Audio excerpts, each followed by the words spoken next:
welcome to the simulated Boston Logan. This is a really nice payware that you can get for Microsoft Flight Simulator.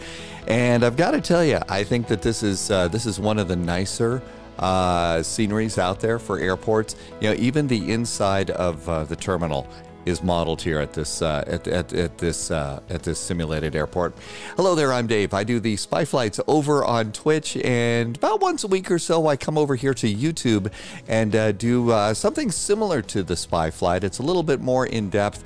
It's some of the things that I've picked up along the way as we look at these increasingly complex airplanes and really nice sceneries here in the growing world of Microsoft Flight Simulator. You know, Microsoft Flight Simulator came in and with just absolutely stunning visuals. And now some developers like PMDG and Phoenix have come along and made some really incredible airplanes. And soon we're going to see any builds from X-Plane come on over with the A310. That's going to be in November. We've also seen another airplane, the Leonardo Mad Dog, is already available, and that is my next airplane to learn how to use. But today we're concentrating on the PMDG 737, and they just pushed another update. The folks from PMDG have been doing quite a few updates on the PMDG 737, and every time they do an update, things just get a little bit better and a little bit better.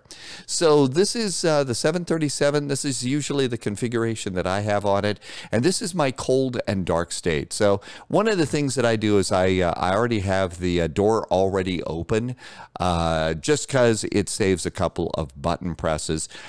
Everything I've tried to do is just, I've really tried to zero out as much as I can remember to zero out. I have left about 5,000 pounds of fuel in the tanks, and that's about it. And I don't know if you can see, but if you come over here to the terminal, if you look carefully in the terminal, you can see people are walking around in there. Yeah, you can actually go in there too. So the door is actually open. Now, real world, the door wouldn't be open. Like I said, the only reason that my door is open is to save a couple of button presses there. So when I start everything up and I get ready to do a spy flight, basically I come over and I come down to what is essentially the McDo or the FMC. Ooh, I just mixed my terms. I did an Airbus-ism when I should be doing Boeing-isms. Okay, so the FMC here, and what we'll do is we'll go into the cockpit. This is just the basic outside view, and number 2 view for me is my my FMCs. And we'll come on over to FS Actions, and I go to Ground Services, and I'm going to connect the jetway. That's the only thing I'm going to do with that. And if we come over here, you can see jetways coming on out. By the way, the developers are starting to model the inside of jetways. So if you're like me and have kind of been, you know, forced to stay at home for lots of different reasons, one of the things that's you can do is you can kind of, you know, do a little scenic walk down a jetway. One of the things that happens is every now and then jetways just aren't long enough to make it to the airplane. That's okay. You'll still be able to load the airplane. Let's see, can we go in? Yeah, we can actually go in over here. Somebody might walk by, but there you go. A great inside view of the airplane. So what I usually do is I will connect the jetway. The airplane is cold and dark here. And so I've already gone and done my flight planning through SimBrief and SimToolkit Pro. All the numbers are ready to go. And by the way, if you look at the description, you'll see a little thing right here. These are my flight notes that I've gone and pasted in so that you can have them too, including gate information, the flight plan, zero fuel weights, all of the information that you need in one little notepad. As you're getting started, especially flying on VATSIM, one of the things is have a legal pad and a pen ready to write. But eventually you can get yourself to a point where you don't even have to print stuff up anymore, and you don't even have to have your legal pad. I pretty much keep all of my flight plan information over here in a PDF file. There's my flight plan. I've also been using a new checklist, and the checklist is from British AvGeek.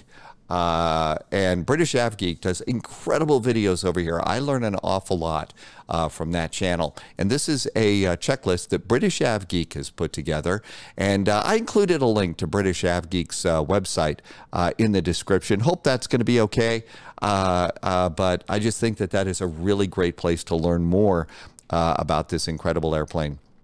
Other things that I have on my other desktop here that I'm using for the flight, I'm using Navigraph, and what you see here is our route of flight's already been inputted from the SimBrief's flight plan. And along the bottom here, you can see I've already got, and I call this my stack of charts. You know, I've stacked up the charts that I'm going to need for today's flight. So there's our terminal chart, there's our departure chart, there's the arrival. Right now, Washington National is landing on runway 19. I usually use the RNAV going in, but of course, if it's 19, you want to try and shoot the river visual on this one. Here is the Washington National Airport ground chart and parking. United usually parks at Bravo, usually over here in the Bravo concourse. National is not a big airport for United. One of the big questions that I'll get over on the spy flight is, why is it always United? Well, one of the things is a lot of airlines, you know, you fly for one airline. And I do have actually several. So one of the big reasons that I don't have a lot of airlines is it keeps the amount of the number of liveries down in Microsoft Flight Simulator, because that can kind of have an impact if you have too many liveries. Also, when you're on VATSIM, too many airlines buzzing around in your head up there means that you're going to, you know, respond with the wrong call signs and stuff. So that's another one of the reasons why I do that. We already have Sim Toolkit Pro activated. We used this for the flight plan, and there's some of those thunderstorms that we could possibly see. So all of that's good. In fact, I usually keep Sim Toolkit Pro just minimized over on the other monitor there. So what are we going to do today? Well, today we're doing Boston to Washington National. There are thunderstorms up and down the East Coast. DCA is landing on runway 19, so we can go ahead and do the river visual. Add-ons for this thing, all I'm doing is Navigraph charts, Sim Toolkit Pro, and Payware airports for both Boston and also Washington National. I do suggest both of them. They're really good. Today's rabbit holes. The thing is these airplanes are getting more and more complex, and so we call them rabbit holes here, and I shout out Starflies for coming up with the name, you know, airplane rabbit holes here. So the rabbit holes we'll jump down today is realistic fuel, cargo, and passenger loading. We'll also look at that new checklist from British Av Geek, and I'll also talk a little bit about how it is that you can set up some of your cabin views. If this is your first time, this is the first time you've seen me over on YouTube, these videos are designed for you to fly along with me. So right now, pause and restart the video, load up your flight simulator at Boston, fly alongside. You might pick up a few new button pushes or things that might help you out. And then as soon as you do a flight like this with me, I always like to suggest follow it up by a hometown flight at an airport that you're familiar with. Whether you live in the United States, Europe, the UK, Asia, wherever, do a hometown flight because you're going to recognize the landmarks, and that helps. And then the other thing I like to suggest is join us over on Twitch on the Spy Flights. We do group flights every day, Tuesday through Sunday. Some changes, the late June update. As usual with PMDG, there's a monster long list of the current changes tacked on, you know, just pasted in above the previous changes. There's a lot of them. Basically, they did some texture and graphical improvements this time. They improved the depth of simulation, including some functionality in the FMS. They've also done a little work on the wheels and the brakes. They also talked a little bit about their working on their other airplanes to roll out. And one of the things I'm really looking forward to in PMDG is the thing that they're going to do is release an electronic flight bag. Can't wait to see what it is that they decide to do. For today's flight, we're doing Boston to Washington National, taking off on runway 22 right, doing the PATS departure, a couple of checkpoints along the way, Clipper 2 into Washington National to runway 19. Cruise time is, flight time is an hour and 40 minutes. We'll cruise at flight level 340. It's about a 465 nautical mile flight. In the middle of the cruise, as usual, one of the things that I do is once we get to cruise and there's nothing else to yammer about, I will hit pause on the recording and we'll rejoin each other at about 100 miles before top of descent so that you don't have to sit there and listen to a bunch of mindless chatter. As if there isn't enough of that on the internet already. So what do you say we start doing the airplane? And as I said, I've gone and I've started using a new checklist here. And I do have a link in the description. You can go and download this too. But I've been trying to follow this. It's a new flow, a different flow than I've been using. So I'm kind of following along on this to make sure I'm doing it correctly here. So hopefully you can go and get a download of that and you can follow along as well. And we're going to start with the top one. And top item is parking brakes. So parking brake goes on. And then after that, we can come up here and do battery. So battery's going to go on. And that looks good. Emergency exit lights. You turn these on right now. Armament guardum. Ground power. It's there. That's part of my cold and dark. So ground power gets punched in. And lights in the cabin. If it's dark, you can turn on the lights in the cabin. I also come down here. It's not on the list, but I go position lights to steady. Those are the lights on the wings. So that lets everybody know that there's somebody in the airplane punching buttons. Hey, this airplane's doing things and all that.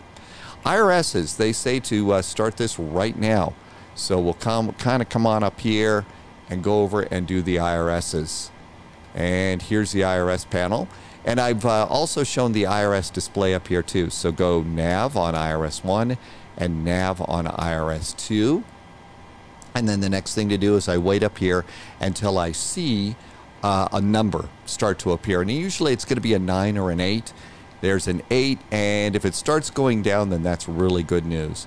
If it's dark where you're flying, the dome light is conveniently located right in the middle of the upper panel here so that when the pilots walk in, they can flip a switch and turn on the lights, which is a good thing to do.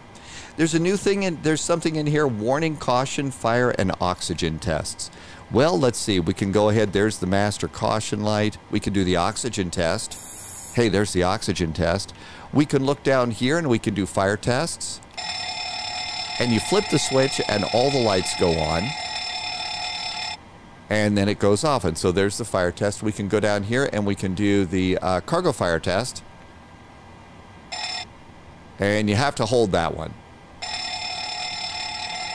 Now, there's another one that I think you can press over here, and I don't know if I'm doing it correctly. GPWS is inoperative right now, so we won't do that one. Next thing they say to do is passenger signs.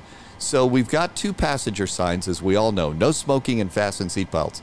Although this is a United domestic flight, and the airplane's configuration changes when the livery changes. So if the airline doesn't allow smoking, then it's just the no smoking is always on. And so now it's just a ding-dong button. It rings the bell back in the cabin. But in this case, they're saying doing passenger signs to auto. So those are auto right now. Electric hydraulic pumps, that's over here. And we're going to turn the electric hydraulic pumps on. We're going to do the yaw dampers, because we don't want everybody yawning. So yawn dampers go on, and that's a stupid joke. Let's come on over here. We also do the window heat goes on right now. So window heat goes on.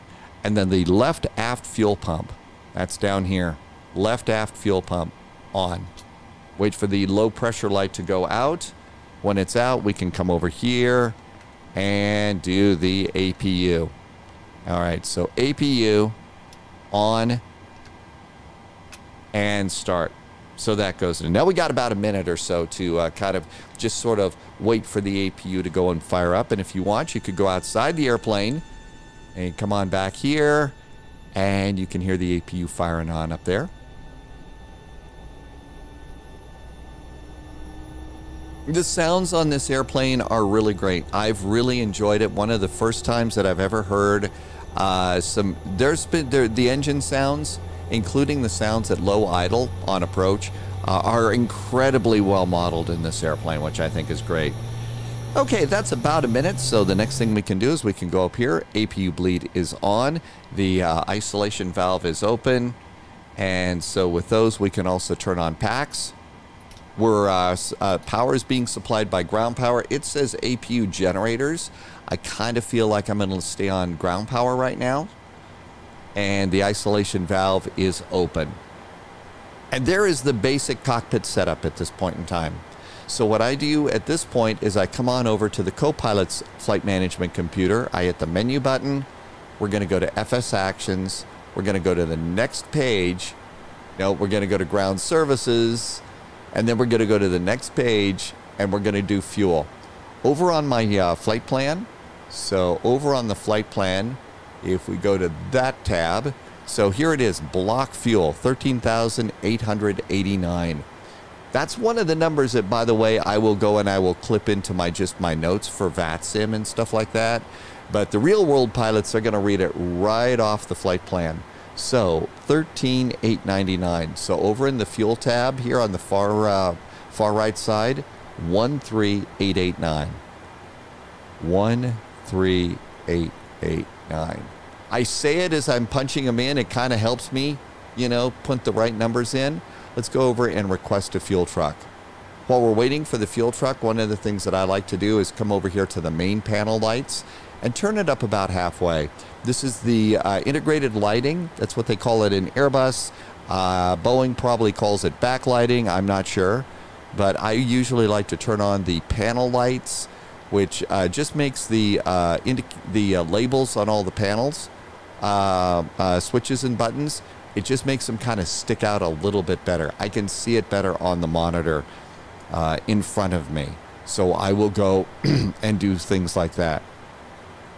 If it's going to start getting dark, one of the other things that I will do is I will also kick up the background light, maybe 1 or 2 clicks here on the panel and also on the pedestal, just to add a little bit more lighting and do that. Outside the airplane right now, if we look over here, oh, look at that, fuel truck's here. So there's our PMDG fuel truck. So what we can do is once it's connected, it says start, and we're going to start doing gasoline and stuff. Well, avgas, not gasoline. So fuel, these airplanes like fuel. Once that's going, the next thing I'm going to do is go to the next page, and we can look at the flight plan. I've clipped these into my notes, and page 3, I'm using the Lido style of flight plan. You can see that we have 101 passengers. So what I'm going to do is I'm going to go 101.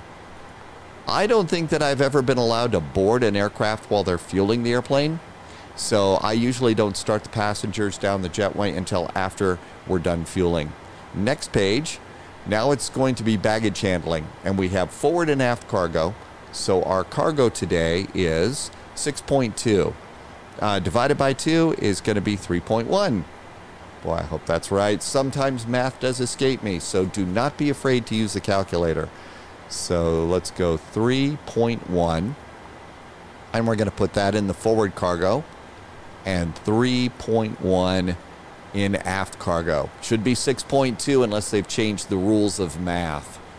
And then I will go and I will just request the loader and the carts for forward and aft. Get that done right here and right now. With all of those set to go, I'm going to come over here and I'm going to leave it on fuel, and they're gassing up the plane right now.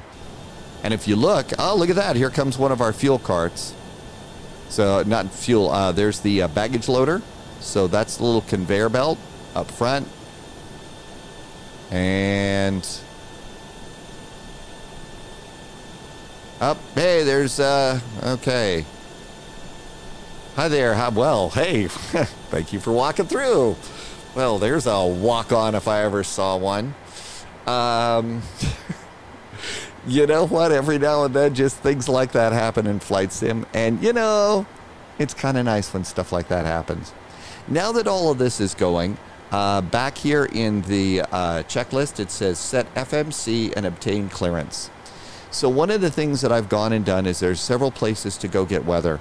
One of those is the FAA Digital ATIS site, and this is for U.S. airports. So you can go and you can get the Digital ATIS, and this is Information Echo. They just updated it. They're departing on 22 right. That's good. And you can go, and I will sometimes just copy the digital ATIS and put these over in my flight notes here. So there's that information. If we're not flying in the U.S., one of my other favorite places to go for weather information is METAR TAF. METAR TAF is great, especially if you're new to this flying stuff. So KBOS Boston. And this is going to give you a beautiful, really nice visual reference of what to expect. You know, what the wind's going to do to you. We're taking off on 22 right. So the winds are going to be to the right, blowing us to the left at about 11 knots. It shows you visibilities and a really great way to visualize the clouds. And this data down here is exactly the same data that I copied over from the other website. So two great places to go online to get weather. So all of this is looking good. Now the next thing for us to do is, while they're fueling, we're going to go to the FMC on the pilot's side. Check your nav data. If you've got Navigraph and it's updated, these dates should be correct. And go to position inet. And by now, the airplane should have gotten a GPS position. So I usually take either the top or the bottom one, and I put it into set IRS position. And there we go. Now let's go to the route page. You can actually download stuff directly from SimBrief into the PMDG folder. The flight plans in a 737 aren't that long. So I usually just do it by myself. It doesn't take that long. And it's sort of like what I think real pilots might do. You know, it's good to see those waypoints as they go in. So we are in Boston, KBOS. Boston Logan. We are going to KDCA, Washington Reagan National. Okay, we're going to go to fly UA, flight 441, and that goes in there. There you go. Now, at this point, you could do a flight plan request. I haven't set up the downloader yet, so let's go to page 2. Page 2, our flight plan. It's pretty simple right over here. This is going to be on page 2. And there's our routing. So Pats to Nelly to BizX will be on the Q75 to MXE and then Clipper into DC. That's not that many waypoints. So first waypoint is Pats, P-A-T-S-S. Now the one exception to that rule is cross the pond or a monster long flight plan. At that point in time, I'm looking for a downloader. Okay, Nelly, N-E-L-I-E. N-E-L-I-E. You might, I'm not spelling it out, you know, slowly like that for you. I'm doing it for me to make sure that I put in the letters correctly. BizX, B-I-Z-E-X. B-I-Z-E-X. You might say I'm putting it into short-term memory here and then regurgitating it out, then I can forget it. Now, the next one's the Q75 airway. So Q75 airway, that goes over on this side, and we exit at MXE. And that goes there. And that's it. There's our flight plan. Activate and execute. We already know our departure and our arrival, so we know that here in Boston, we're going to be departing off of runway 22 right. So 22 right, we are going to be doing the Pats departure. So there's Pats. And Pat's departure, there's no transition there, so just execute it. Coming back in, the arrival, we know that Washington National is arriving on runway 19. Chances are river visual, but I usually plug in the RNAV to 19. There is the Clipper 2 arrival via MXE, and then the transition is going to be Fergie. And all of that should be good too. After that, we can go to legs, look down here. Hey, that looks pretty good. Page 2. That's looking good. Now, real pilots, they're going to go and they're going to check each waypoint. I'm being just lazy and going through. There should be one discontinuity. At the end of the arrival, there's vectors into Fergie. We have a complete flight plan. This works. So back over to the route. Now, at this point in the process, I've noticed that the fueling has stopped. So gas is done. So we're going to release the fuel truck. And now we're going to go ahead and start welcoming our passengers on board. The jetway is in place. The door is open. The cabin's clean. The coffee pot is on. We're good to go. So there we go. Checklist. Altimeter is 2982. So 29.82. That's good. The transponder. Our clearance gave us a squawk code of 2000. So we're good to go there. Fuel loading and boarding complete. It's not done yet. So we can go and we can do some other things here. Let's go over here and do performance initialization. From the flight plan on page 1, it shows right over here, there's our cruise altitude, flight level 340. So let's do flight level 340. And because I sometimes forgetful, let's go up here and change our cruise altitude in pressurization to 340. While we're there, we can go and get the chart and look over here at national. It's 14 feet above sea level. You know what? Let's just leave it at 0. And now we've got that taken care of. So that's really nice, and that's good. While we're still waiting, passengers are coming on down the jetway. Are they? Yep, 23 people are already aboard. So next thing is right below cruise is cruise winds. Right now, my understanding of that is you take the average winds, which is 259 at 41 knots. So average winds for the flight are, and I look again, 259 at 41. Okay, back to the flight plan. We'll look at our reserves, and I usually am grabbing final reserve and alternate fuel, which is 5.6. So 5.6 or 5,600 pounds. Oops, you got to hit the point before you do the 6. And there we go. Cost index, that's right at the top over here on the chart. It's 35. So our cost index today is 35. Okay, and that's it. That's all we got to worry about here. Now then, we've got this information in. Let's go back and check the boarding process. 40 passengers aboard. Let's go over and see what's going on here. Look at this. All of our baggage carts have arrived. Let's start them putting the suitcases and mail and everything else that we're loading in. And, well, hey, I guess that guy still kind of waiting for his airplane there. And if we look over here, we can kind of come on in and zoom it on in here, and you don't actually see stuff going up the ramp, but we've got loading, and I think that that's really, really good. So passengers coming in, we're loading the airplane, and we're doing great. I will leave this over here. We've already fueled the airplane. We're watching. The passengers are coming on board, and we're putting the bags on. So what I'm going to do is kind of keep this over here. And that's once we know we're done with the bags, we can release the loaders, and all of that gets taken care of.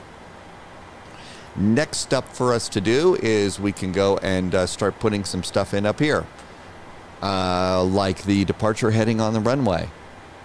And there are so many runways out there, there's no way I can remember them all. We're going to go 22 right, so 215 degrees for our heading off the runway. So 215. And it's always at the opposite end for me. Whoops, always go a little bit further too. 215. Now, our clearance is going to basically include the words climb via the SID. Well, what they're expecting you to do is go over here and take a look somewhere. It's going to say top altitude. And that is our cleared altitude on the departure. So 5,000 feet. Now, at this point in time, we could go and we could do what's called brief the departure here. And so what we think we're going to do is we're going to push back here from gate Bravo 18. We're going to push into taxi line Echo. So that's push and start into an active taxiway. Some airports say that you push and start at pilot's discretion. Unless you're going to be on a taxiway, then you should do a call. After that, we'll be on Echo. Usually, traffic flow here is Echo to Bravo. Bravo, we come around to November. We're almost always clear to cross 15 right, but after that, they almost always tell you to stop at 15 left. That's usually when ground here in Boston will kick you over to tower as you continue your taxi to 22 right. After takeoff on 22 right, we're going to be making a right turn, a left turn here to TJ. We'll go to Tisket, Chowder, and then loop-de-loop around here to Pat's. And that's essentially going to be our departure. A great strategy if you are flying around in VATSIM and there's a lot of ATC is I will usually set ground control over here on the co-pilot side. And then I will set tower and departure over here. Tower is going to be active on VHF 1, and over here standby is going to be departure.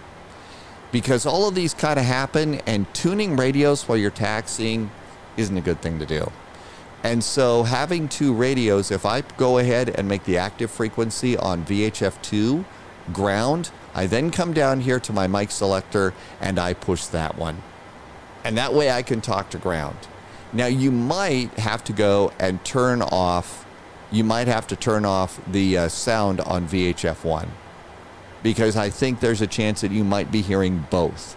Sometimes it happens, sometimes it doesn't, depends on the airplane. So you may need to turn that down. I don't know.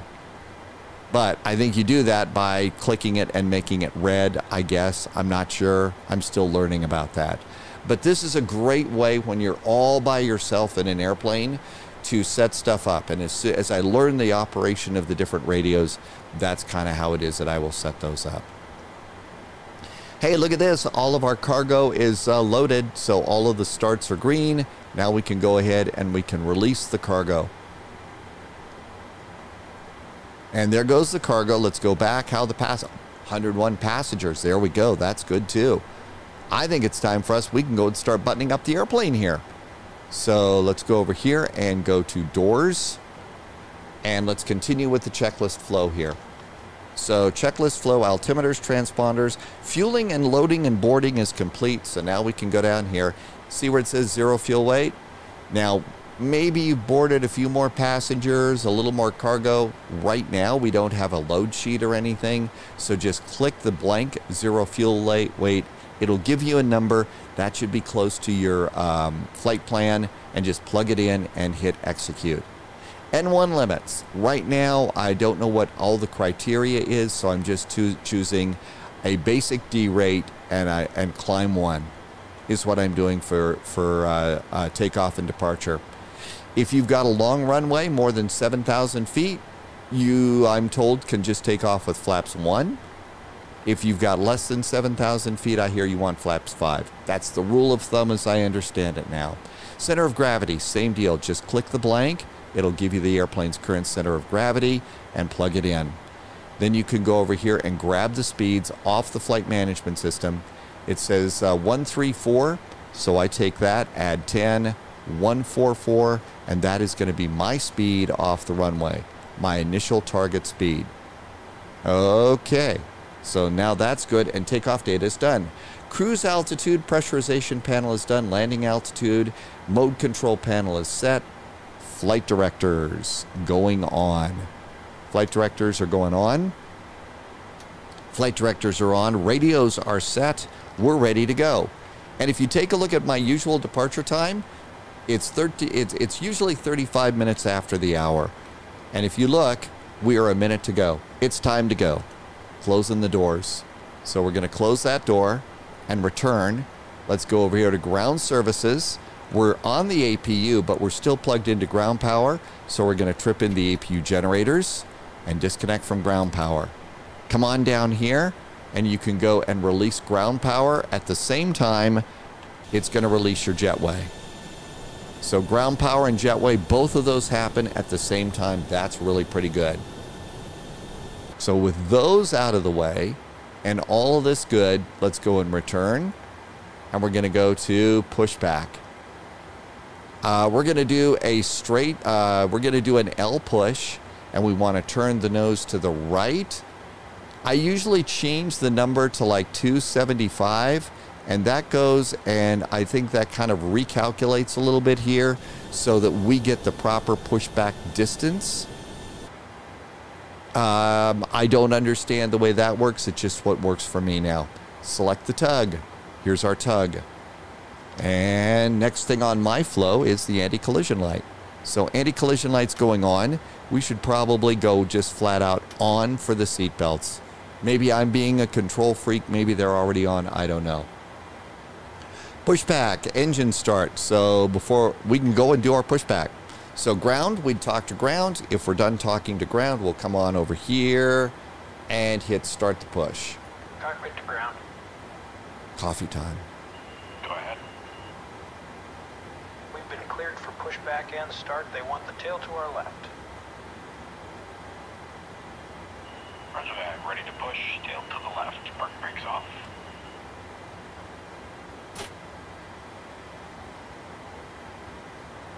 Brakes released.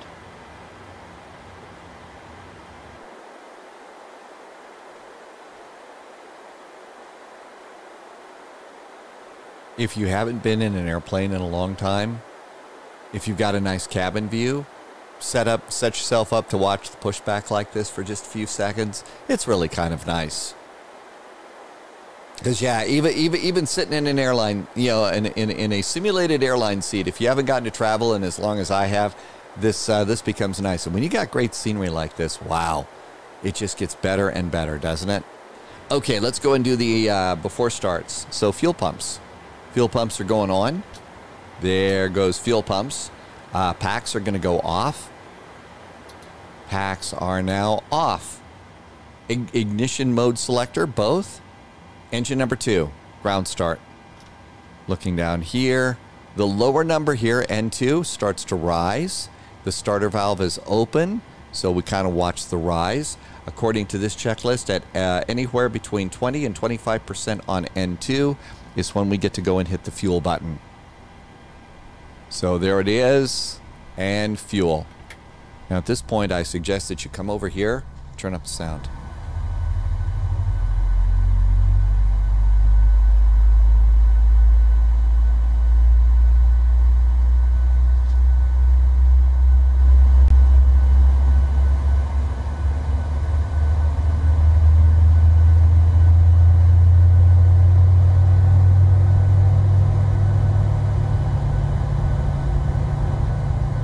Again, if you're one of those people that loves to travel but don't get to do it, you know what? There you go. All right, there's the start. Parking brakes are going to go on. That's going to release the tug. Brake set. And we can go ahead and we can start to do ground start engine number 1. Looking down here, same drill. We'll look down and do... Steering pin is pulled. Watch for the salute and release from guidance on your right. Have a good flight. All right, thanks for the push and start. And we'll look down here, 19, 20, so that's good. Fuel. You can come out here and see the engine spinning around. And the sounds are going to be particularly good.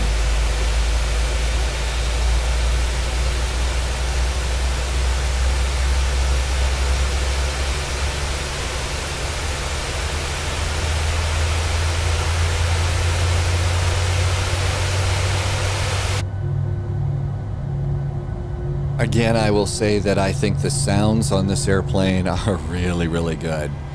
And there we go. Engine number 1 has started too.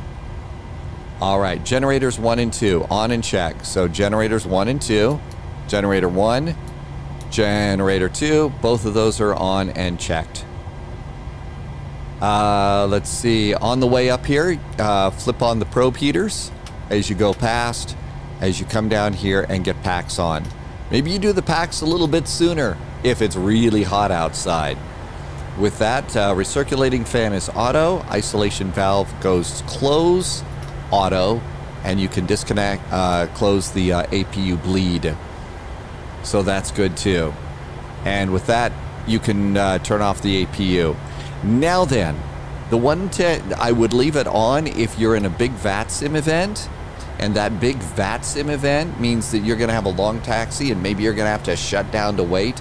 That actually happened yesterday on the spy flight. We're on a VATSIM event in San Juan, Puerto Rico, going over to Juliana, and there was a couple of people that just shut down the engines. It was that. Come on over here, look outside as you hit the flaps button. Flaps 1 for takeoff.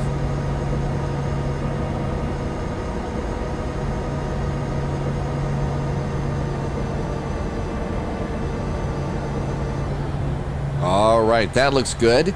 Next thing we'll do is elevator trim for takeoff, and the elevator trim is 5.21. So 5.21 is about there, sort of. Now, I'm getting these a lot. I think this unable 210 at the intersection, I get that all the time. I assume that I'm doing something wrong. I just don't know what yet. Now I'm going to come over to the co-pilot's flight management computer, hit the progress button, and flight controls. So for flight controls, I usually go and hit the engine button here on the MFD, and that puts all the engine instruments there, and then I put systems down here, and go ahead and do ailerons all the way to the right, ailerons all the way to the left. That also does your speed brakes, and elevators. I try to do these a little bit slower. I think that my sensitivities are way too high on these, and there should be a delay and all that, but there you go. So those are good. Flight controls are checked and set. Engine instruments look like they're good too. Coming on over here, LNAV and VNAV get armed. Auto throttle gets armed. And we're ready to go. So we've got taxi clearance, so light. Cabin call, let the flight attendants know we're going to start rolling around. And then on my flows, it also says auto brakes to RTO. In this case, you can look down here. You don't have to click the parking brake. One of the things that you could do is push your toe brakes in. That's going to release the parking brake. Hands on the throttles, other hand on the tiller. You definitely need to add a little bit of throttle, forward throttle on this airplane to get it going. Once you get it going, reduce it back to idle, and it will idle taxi between 7 and 10 knots. Unless you're going downhill, then you're gonna pick up some speed. I definitely suggest setting up a nose wheel tiller. You may need to, in some cases, have perhaps just a little bit of forward throttle to keep the airplane going. One of the things that I definitely like to do is, even if I'm familiar with an airport like I am here at Boston, I have my ground chart with airplane tracking. The real pilots do that too with their electronic flight bags. That's just a good thing to do. Need a little more oomph here as we go around. You see that triangle there, Bravo 9 there. Those triangles, those are holding spots or spots on the runway that sometimes they will tell you hold at Bravo 8. Those are also places at some airports that you would report. You would taxi in this area, which is considered the ramp. This is an actual active taxiway, so this would be more ground control. But like at Atlanta Hartsfield, all the alleyways in between the concourses, that's ramp control. And ground control almost always says, call with the current ATIS when you get to the end of the alley area or something like that. And those are reporting spots, and you'll actually see the paint on the nice airports. Real pilots at this point in time, they're kind of looking around. That's all they do. The cockpit prep should be done at this point. Starting to pick up a little bit of speed, so I'm going to reduce my throttle a bit. You want about 10 knots for a 90-degree turn like this.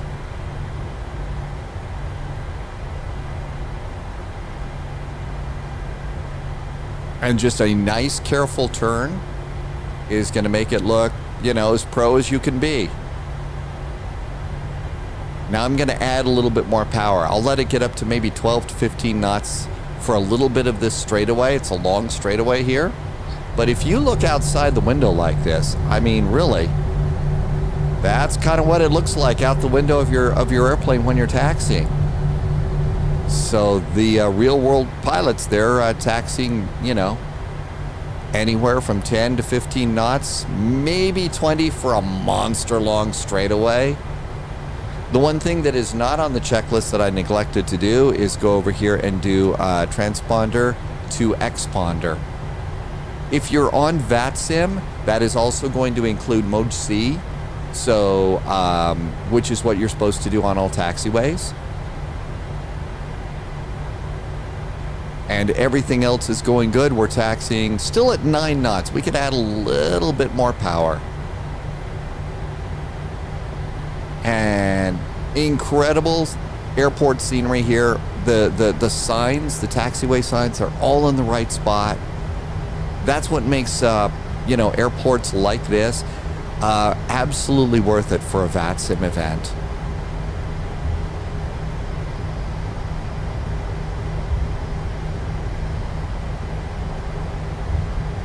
Okay, now we're taxiing at about 13 knots.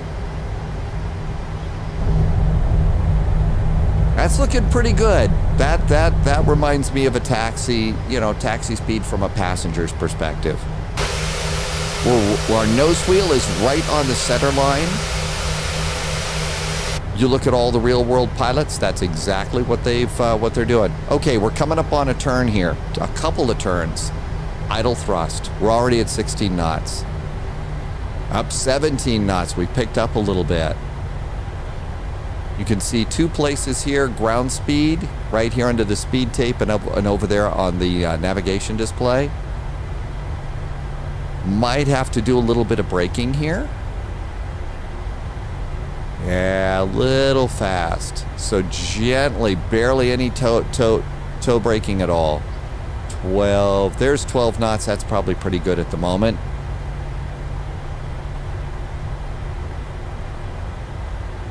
And nice and pro around the corner.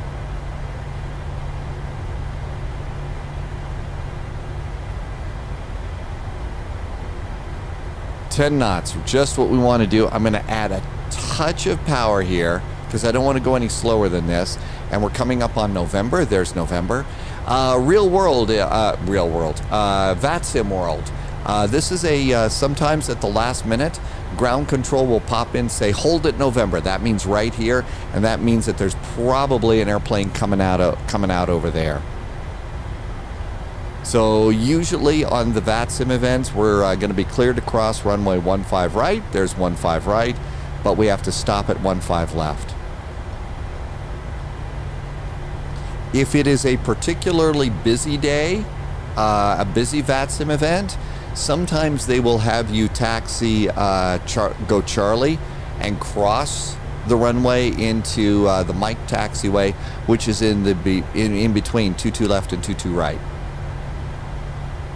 And that way they'll actually, you know, give you the option of a takeoff on 22 left. It's just to keep traffic moving. They're really getting pretty good at that here.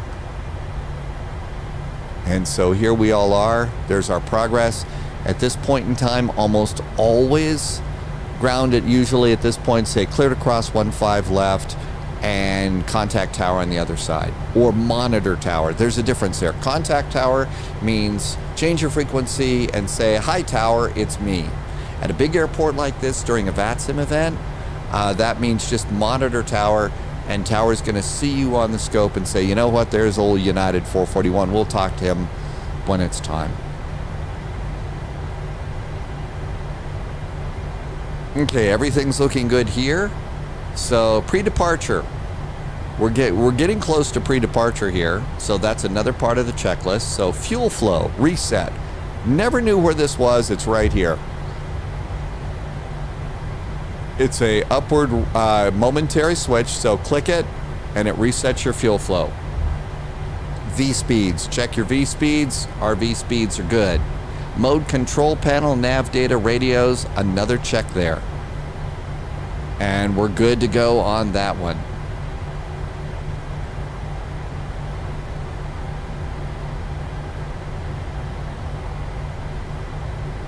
I might have missed a transponder set. Yes, I did. So when I said this wasn't on the checklist, it was. I skipped over it.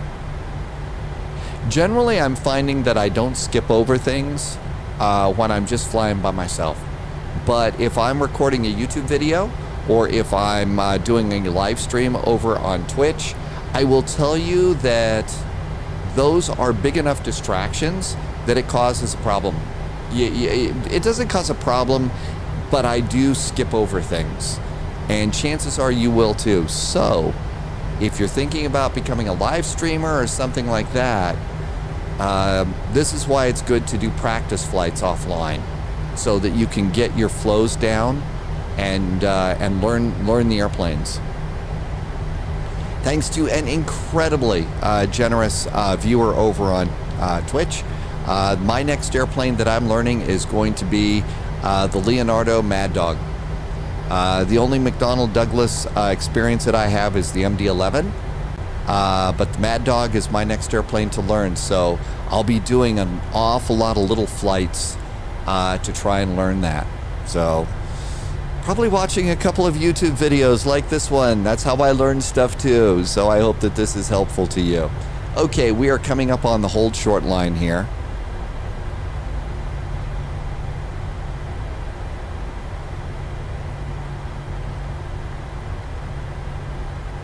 Generally, I've found that using something like Track IR in a jetliner is a little bit distracting, but I almost kind of want to try and give it another shot, and maybe I just need to learn some more stuff. And here we are. Always good to verify the runway. Make sure that you're, you know, that the paint matches the runway you're supposed to be at. Good idea. Okay, we just got our clearance. So, position lights, strobe and steady, so that's good.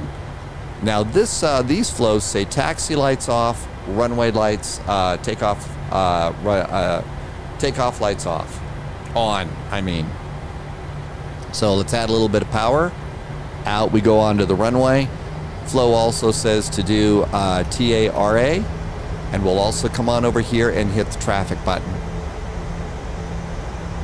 There's a clock reset that you're supposed to do. I'm notoriously bad about the clock. Now, the reason I didn't do my landing lights right now is they're really bright. And if there's an airplane over there, you're gonna blind them. I mean, it's gonna be really bright. So what I've heard, real pilots will wait until they are lined up on the runway. And then at that point in time, that's when they'll go and flip the lights around.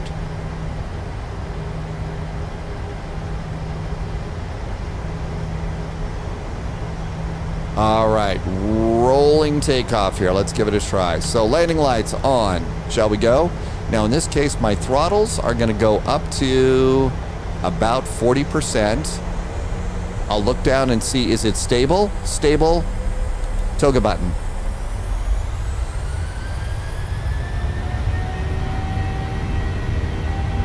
Airspeed's alive. 8 knots. Checked.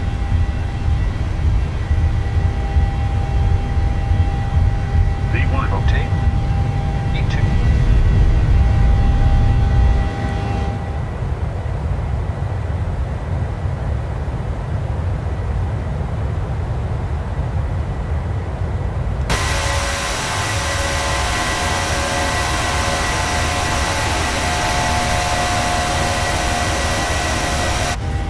I almost always am climbing too fast, too high on these things.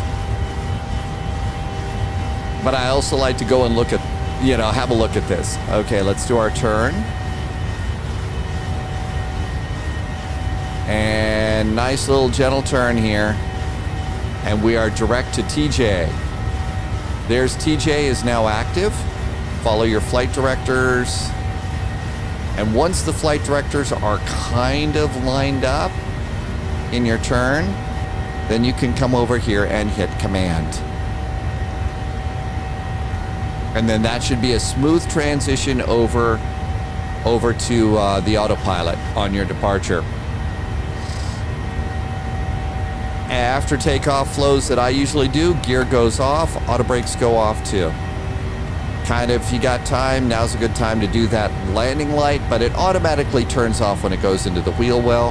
And after takeoff, positive rate gear is up, autopilot's command A, auto brakes off, engine start selectors. I screwed up here. The engine start selectors were supposed to be continuous for takeoff. Gear lever is off, runway turn-off lights are off. Flaps retract with the schedule. Flaps going up. There goes flaps and slats. And a nice view of Boston, Logan. Cabin pressurization. Make sure cabin pressurization is good. We're not killing our passengers. And that's it until 18,000 feet. Come on over here. We'll go and pop this out just a little bit. Airports and data. That's going to give us constraints. We do have an altitude constraint, I believe, coming out here. And maybe even a speed constraint. Maximum 250 knots and above 3,000 feet at Burrow. So we're doing pretty good. We're 250 and there's the turn. It's kind of a tight turn here. Oh, I guess we are not going by Chowder. We're going by Jatty. I never get to go to Chowder here. I mean, it's a Boston thing, right?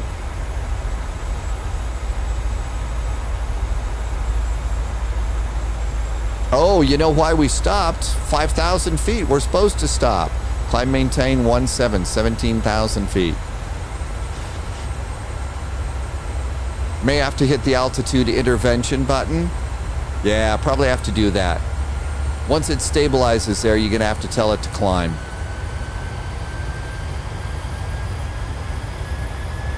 And usually what they would have done is when they switch you to departure, departure is going to go ahead and give you that next altitude before you need it. I just didn't get it set up in time. Next step in the process is altimeters at 17,000 feet. And again, one of the nice things to do is if you get a chance, just enjoy the views. One of the things I've noticed is there's some really good, really nice chill out types of YouTube videos for people that are taking a flight. And they don't do an awful lot except edit it together nicely, and they'll put text up on the bottom. They don't talk to you. They're not broadcasting music or anything like that. It just gives you sort of the, you know, you get to go along and enjoy. You know, they'll show you a little bit about what it is that they're seeing and eating in the cabin.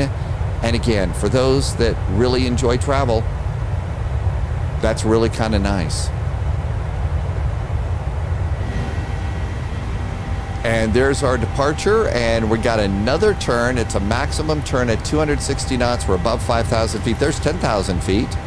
So 10,000 feet, we'll do landing lights. We'll also ring the bell, do a cabin call. So 10,000 feet, sterile cockpit is probably done at this point. Also, the cabin crew will remind the passengers to stay in their seats. I was watching one of those videos this morning. It was a 777 flight from, I believe, Dulles to Frankfurt. Not an awful lot to see out of the windows, but it was sort of like, wow. I absolutely, you know, that's how I'm getting out these days. I know, sad. But I have very few opportunities to get into trouble. Anxiously awaiting the arrival of Sim Update 10 and the possibility that we're going to start to get weather radar back in. That's going to be huge because it is actually thunderstorm season here in this part of the world. So it's going to be nice to have thunderstorm. I usually leave my map here on 80 miles. I leave airports on and basic data. That seems to be working out pretty good for me. It's a short flight today. This is about an hour and 40 minutes gate to gate. Probably about an hour or a little bit less of actual flying time. Right now, if you look at the top of the screen there, Sim Toolkit Pro is estimating 56 minutes of flying time. And really, one of the nice things to do is, you know, first thing in the morning, unless you got to be out of the house really fast, set up a flight like this, kick in the autopilot, go get your breakfast, come on over, enjoy the views. One of those videos just blew me away recently. It was a CRJ 550 flight. And it was a pretty simple flight. It was like, you know, Atlanta to Chicago, something like that. And so after, you know, they took off and stuff, the creator who made it just set the camera like this. Set the camera just almost like this one. And looking out the window, I was looking out the window that I just said, wow, this looks just like Microsoft Flight Simulator. And I just, wait a minute. And that was real world. And so that was a real sort of like, wow, this is good moment for me on this airplane, is sort of like, wow, it looks that good. And it really does. The clouds, the scenery outside, especially at this altitude, absolutely, you know, catnip for people who love to travel but can't. Here's our departure out here. So there's the Pats, and that's basically the end of the star. You get yourself this view like this, and I gotta say, this looks a little bit like some of the airline maps that they will show in the app or in the seatback monitors that you can look at, which is really nice.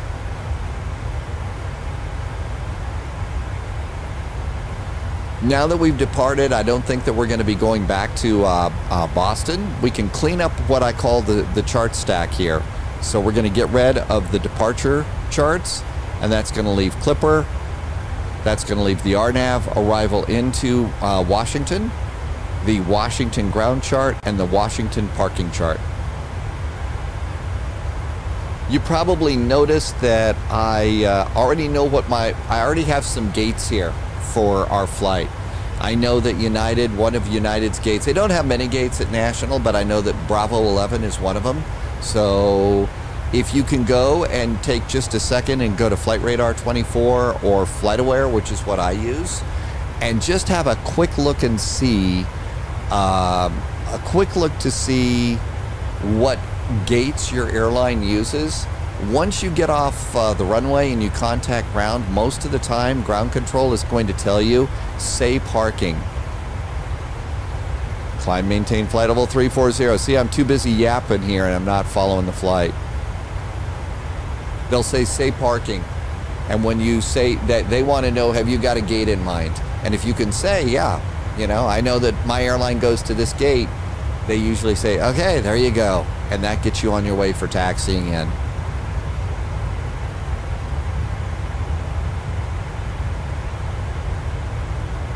And looking good, passing 17,000 feet, coming up to 18, almost there, 100 feet to go, and standard. There's our altimeter, and that is another item on the British AvGeek checklist. So altimeters are set. We've already done landing lights, turn off lights, and then according to this, it says seatbelt signs and cabin lights as required. So at this point, I would go to auto. That's also going to let the flight attendants know that they can get up and start doing flight attendant stuff.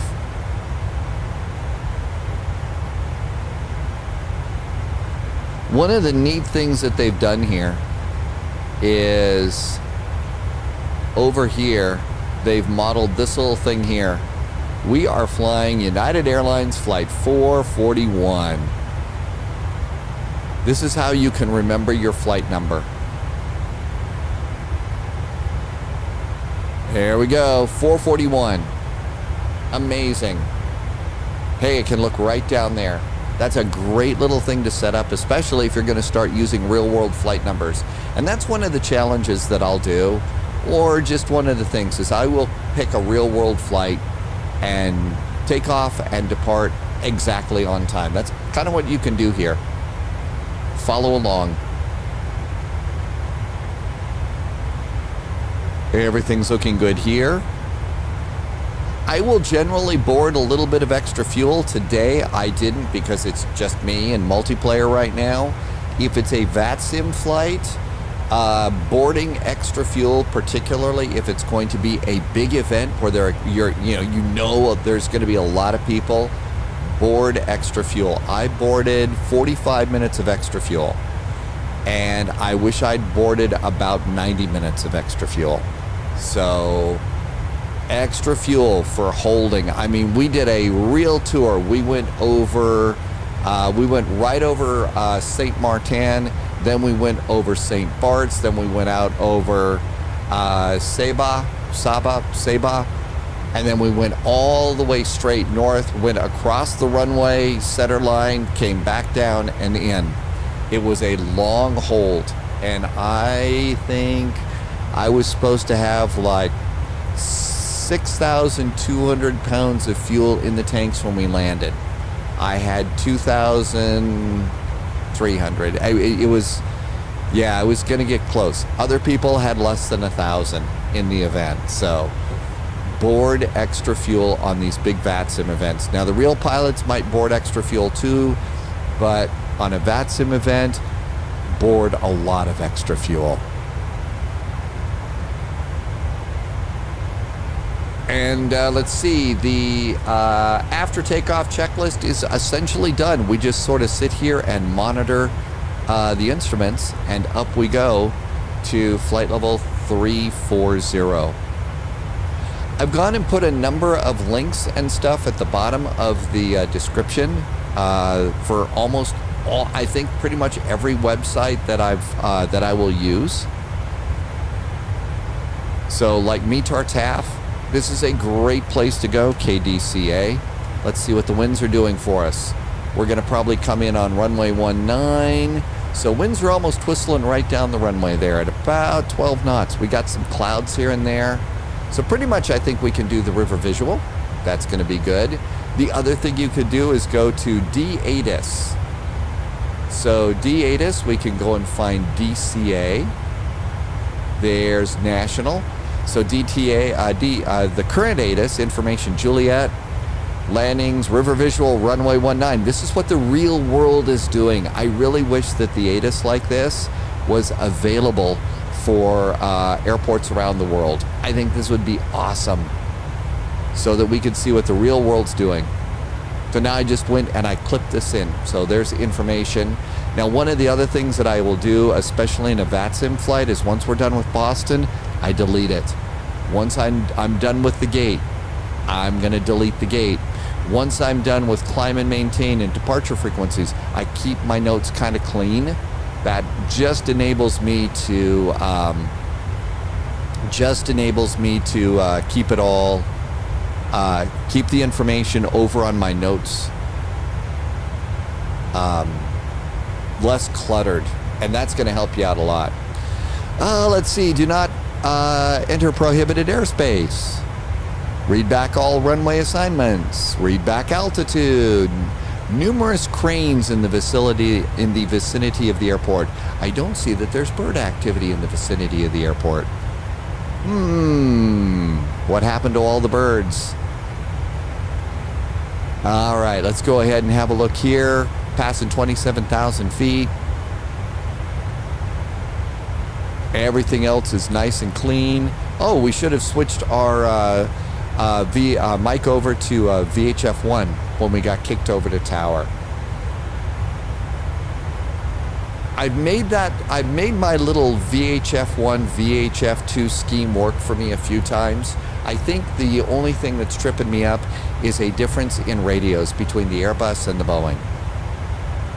And really, that's one of the hard parts about being flight simming, is the variety of airplanes. Look, Boeing pilots, the United pilots flying the Boeing 737, they're not overdoing Airbus things.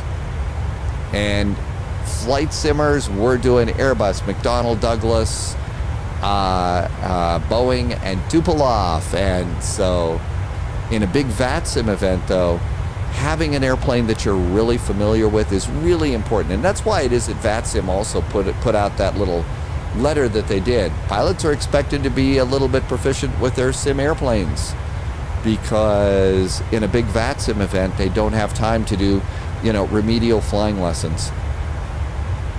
Passing 29,000, the only thing that I really haven't been doing in here is keeping my heading up to date. I usually like to keep my heading up to date, so 273. One controller was watching the live stream while I was flying along and noticed that my turns were pretty shallow and saw there is an inner knob here. This is your bank limiter. And I had inadvertently clicked the bank limiter. And so they saw that in there. So if you're not turning tight enough and stuff, check your bank limiter. Chances are you might have clicked that one too. And everything else is going good. Passing 30,000 feet, going to flight level 340. At this point in time, we're out of the star area, so I'll just leave Navigraph over on this, on the map. Now, one of the other things is if you don't have Navigraph, you could also use Sim Toolkit Pro for free. And if you look at Sim Toolkit Pro, look at how free this is. Now, one of the interesting things is I've noticed that the airplane is kind of like off to the side a bit. I don't know if that's intentional, so don't be fooled. We do have showers and thunderstorms out there. I think we're going to make it down just fine. Should be an excellent approach over New York. That should look really pretty cool. We'll probably see Philadelphia.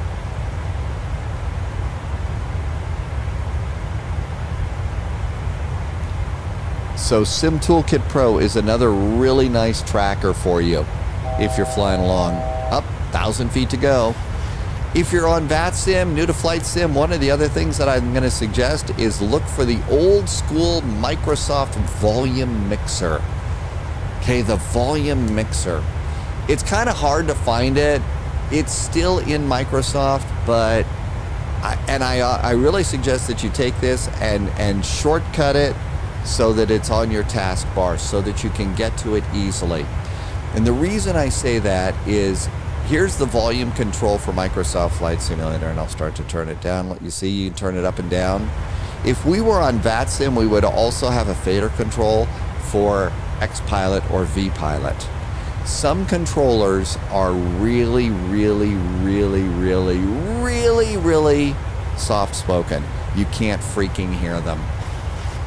And so one of the things is you're going to need to be able to turn down your airplane noise really, really fast, because you just can't hear them. And if you're and usually the soft-spoken ones, it's in the middle of a VATSIM event. So if you've got the volume mixer that's shortcutted on the toolbar, so you can get to it one click, it's right there. That's going to save you probably a little bit of grief in a VATSIM event.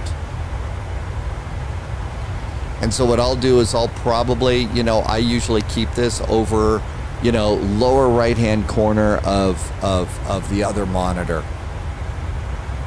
It's unfortunate that you can't minimize that. I wish you could minimize that. I think that would be great. On the other hand, you can turn it off, and if you've got it saved to the toolbar, it's very easy to just click it and it pops it back up for you. But that's a really, really helpful tool to have. And there we are, final cruise, 34,000 feet. As we look down here, we're in Econ Cruise. At our cost index today, we're going to be cruising at Mach 0.77. We are 192 miles from top of descent. We are 294 miles north of Washington National. We've already had a quick check of the ATIS, so we know that they're still landing south. The flight plan is pretty much set. So this is a great time to just come on over here, set yourself up a nice little camera view. If it's the morning, maybe head on over to your galley and grab yourself a really, really nice breakfast. That's actually what I'm going to do right now.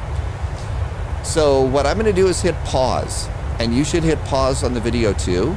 Enjoy the flight as you look at your flight management computer when you get to 100 miles from top of descent. And welcome back. As you can see, we're right around 100 nautical miles from top of descent. Appreciate you sticking around. I hope your flight is going well.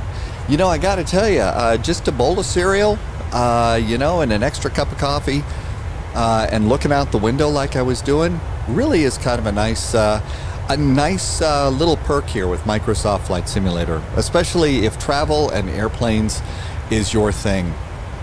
So how we doing here? Well, cabin's pressurized, seatbelt signs remain off.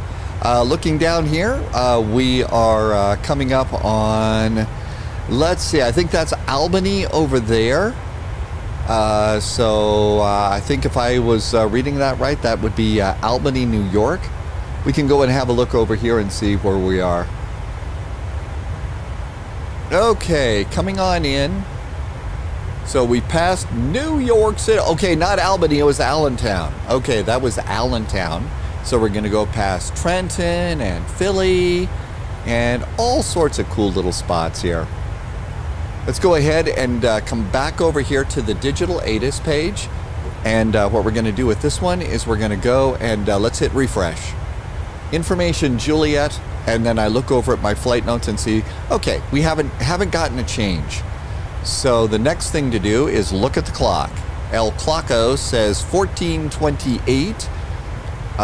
The flight management computer says landing at 15:01. So there's going to be a weather update while we're on approach. Okay, well, we'll just go ahead and we're going to keep digital ATIS. And again, if you're not flying in the United States, if you're flying outside, go to METAR TAF and do the exact same thing. You're not going to get runway information like this, but you're at least going to get the weather, and you're going to be able to get an analysis of which runway is best in case there's a runway that you have to change. Looking down here, our heading is 244 degrees, so we ought to update our heading there, 244. And all is right with the world. So this is the time to start briefing our approach and figuring out what we're going to do. Coming on in, we're doing Clipper 2 arrival. So at Clipper, we're going to come down here, and we got to be at 12,000 feet here at Trish. It's 10,000 feet at the Baltimore VOR, and after that, that's so that, you know, when they tell us that we are clear to descend at pilot's discretion on the Clipper 2 arrival, that's this is our altitude. We can go down to 10,000 feet here at the Baltimore VOR. So let's go ahead and assume that we just got descend and maintain, descend via the Clipper 2 at the pilot's discretion. So we're going to go and put in 10,000 feet there. And 10,000 feet, so that's good. Now, because we've got all this programmed in, we can go to legs, and let's see. There's altitudes there. Oh, we've got 250 knots. It does not say 10,000 feet here. So this information did not translate. So Trish, we would expect clearance to cross at 12,000 feet. And expect to cross Baltimore. Now, one of the things is it says here, expect to cross, expect to cross. I don't think in other SIDS and stars that you actually get an expect to cross at that altitude. So maybe because it says expect to cross, that's why these numbers aren't in here. So what we could do is at Trish, let's put in 12,000 feet.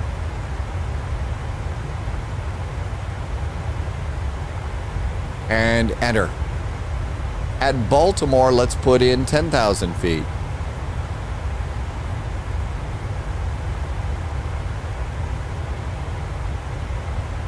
And enter. And it's going to do a little bit of math here for us, but that's going to update all that stuff, and that should give us the... See, all it is Trish is 12,000 and 10,000. Now, like I said, maybe, just maybe here, we, the numbers that I'm talking about that we plugged in here, well, this one changed to pink, so there's a constraint. This one did not change to pink over here, so go figure on that one. This is something more that I get to learn. So let's go back over here to the cruise page, 28 nautical miles to top of descent. Now, generally, I've found on this route when we're on VATSIM, they start us down and they start us, say, You know, descend and maintain, you know, flight level 240. Descend and maintain 18. You know, they step us down there. So maybe this is one of those where they will step us down. And maybe that's a little bit different. But top of descent showing up there, so that's looking pretty good. Also, next thing for us to do is this is going to be an RNAV, maybe visual. But RNAV is what I'm going to go with here. So RNAV, if we just follow the RNAV, it's 491 feet. If we were going to do the river visual, that doesn't have a minimum altitude. It has minimum clouds, I think. I think that one's it. So hey, let's do this first. 491 for the Barrow. So 491's at the bottom of the primary flight display, 491. Okay, so 491, the Barrow is set there. Now let's just go over and look at the river visual, because I don't think it's a altitude like that. The river visual is, I think, it's unusual. So let's see what we see on approach. And 19 river visual. Here we go. River visual, weather minimum, ceiling 3,500, visibility more than 3 miles. There's your minimums. So if we were doing that, so it's got to be 3,500. Let's go see if it qualifies. Great way to do that is METAR TAF. So let's go to METAR TAF, KDCA. There we go. So what do we have here? The ceiling, well, we got a few clouds at 12,000, 16. I think that's above. Ceiling's 25,000 feet. That qualifies. What about visibility? It's more than 3 miles. River visual is perfectly legal at this point in time. Maybe even in the real, maybe even in the real world. Definitely in the simulator world. We get to do almost everything, anything we want. Okay, the other thing we'll do on our descent preparations here is we are also going to go and preset the altimeter, which is 2993. Another small number here. So 2993. So we just preset it. It's in white underneath the standard. So we're all good to go there. And we're now heading 239 degrees. We'll update that. And let's go and grab that checklist from British AvGeek. The next checklist that I have is the descent checklist. So arrival and weather data, we've done it. Destination weather, we got that. Landing altitude, we've checked that, sort of. We've set our altitudes, I think, for the descent. Radios, if we were doing an ILS, we would set those. You know, another thing to set is the VOR, 110.0. Let's set the Washington National VOR over in NAV2. You know what this is going to do? This is going to give us a DME over here, so distance to the airport in NAV2. There's a good thing. Localizer, ILS frequency and course. We're not doing that. Wing and engine anti-ice. It's summertime. We're in a heat wave. Mode control panel. We have reset the altitude. Altimeters preset. Minimums are set. Approach is briefed. Auto brakes. We have not set that. This is national. It's not the longest of runways. Let's try 3. Normally I would go with full max, but there we go. And there we go. And that's good. Checklist is there, and look at this. We've started our descent.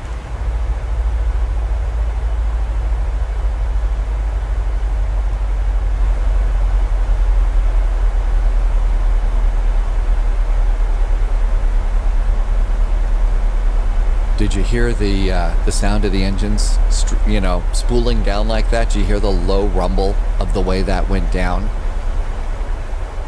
That is the first time I heard that in this PMDG airplane. It was sort of like, wow. The last time I heard that sound was in a real airplane. You don't usually hear the engine sounds that are that well modeled. Absolutely perfect. So our descent's pretty good. We're on the big 80 mile. So one of the things I'm going to do is bring my map in. One click. Everything's pretty much set down here. If we were on VATSIM, one of the things that I would be looking to see is what frequencies are ahead. We would right now probably be talking to Washington Center. I would look to see if there is a national approach, a national tower, and a national ground. Especially if there's a national ground, I would try and preset that over here in my VHF2. And if I could, if I was able to identify the approach, I do try to preset radios far in advance. And that could also be if we're flying and I know that there's an airplane that's up ahead of me, it's Delta 232, and they're going to National 2, and all of a sudden I hear them get kicked over to approach at blah, blah, blah, decimal blah, 122.8, I'm going to go ahead and I'm going to put that in there. There's a chance I might be wrong, but if I have an opportunity to preset, what I've done there is I've reduced some workload. I've reduced a little bit of workload because this is a two-person cockpit. And, flying the airplane, responding to ATC, setting the radios, we're doing the work of two people. So that's kind of why it is that I try and suggest, especially on VATSIM, preset your radios whenever you get a chance. It does make a difference. And we're looking pretty good here. Looking good down there. 248. Up, 247. One off. I like to set this up in case I've screwed something up in the autopilot and the flight plan. Something goes wrong. Someday I might get good enough at this airplane that I could turn on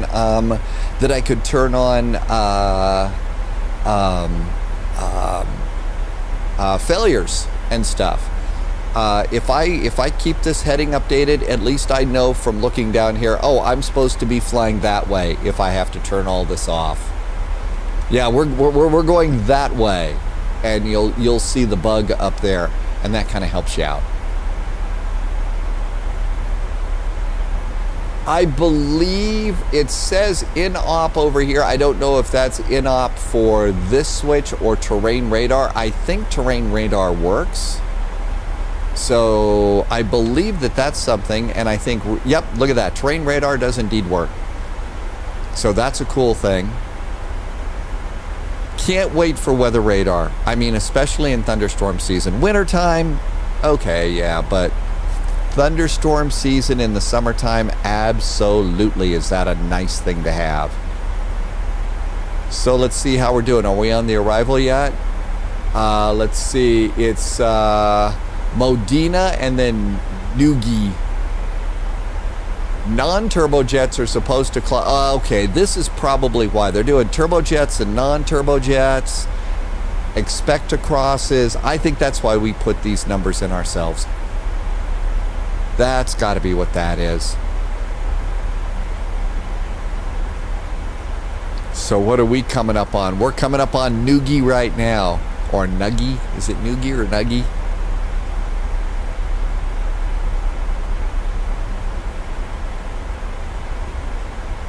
Looking pretty good at this moment, so not bad. And we've just appeared here over on this chart. So we're now on this moving map. The biggest moving map that I care about the most is going to be this one right here, the ground chart. And that's what I always try and have preset a little bit before landing. I don't mind, I think it's nice to have the charts over here. I do. But to be honest, the big thing I want is to be able to know where to go after landing. So I will preset those things so that chances are we'll be off at Foxtrot. Coming back, it'll be usually Foxtrot, Tequila, and in here. Especially at a small airport, with a lot of traffic here. So Foxtrot, Tequila, Bravo 11 is generally where we're going to be going. But the moving map over here on this map, it's nice, but I've got all the data that I need over in the actual airplane. I think that's the better way to go. I don't think there's anything for us to do down here. If you're new to this flight sim thing, you've heard the other flight simmers on this thing called VATSIM, and you think, oh God, I could never do that.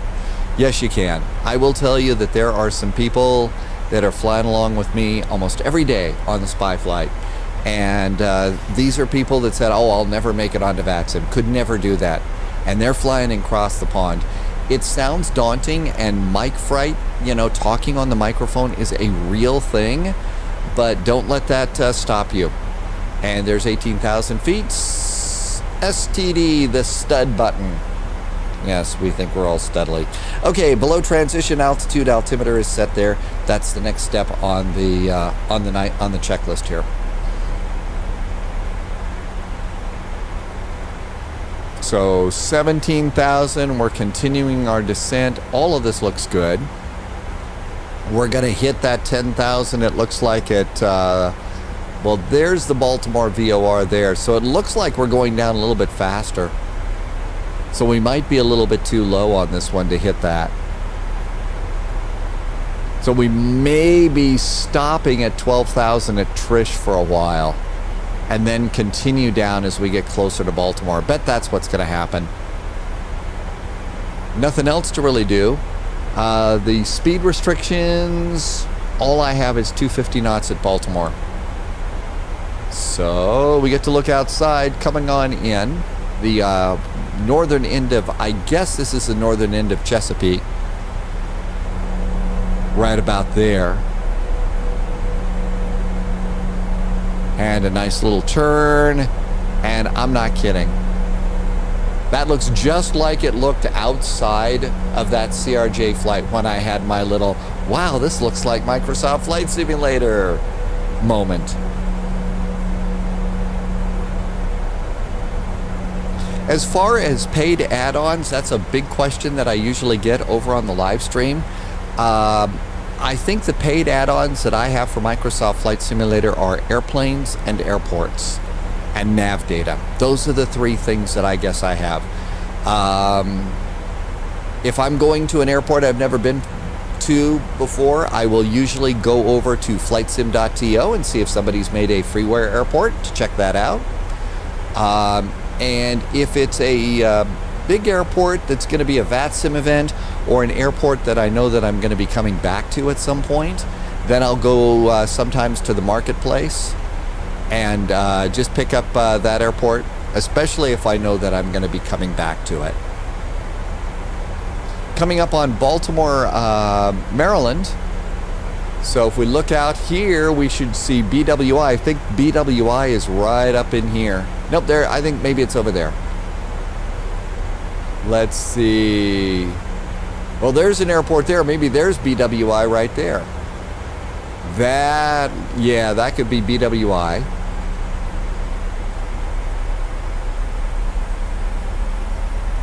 On the approach into a place like Washington-DC or London Heathrow, Paris de Gaulle, the big capitals of the world, the scenery is obviously going to be a lot better. So one of the cool things to do is keep an eye out for some scenery. For today, as we come on in on this approach, you should see the Washington Monument, the Jefferson Memorial ahead of us. Off to the right, if we have time, we should see the Pentagon. And those are all really nicely done. Yeah, there's Baltimore, BWI.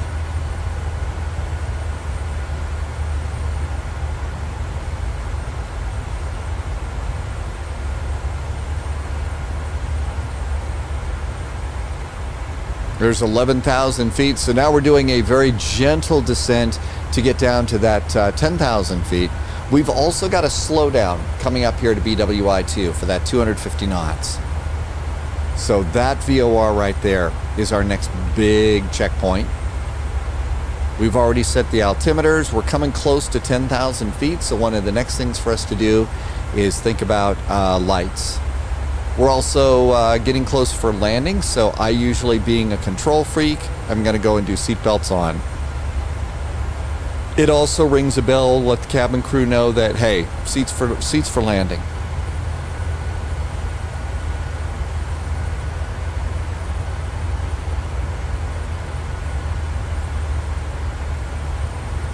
As you look up here, you can see some of the tighter elements of the approach kind of bunched up here. When things start getting bunched up, that's your clue to start reducing the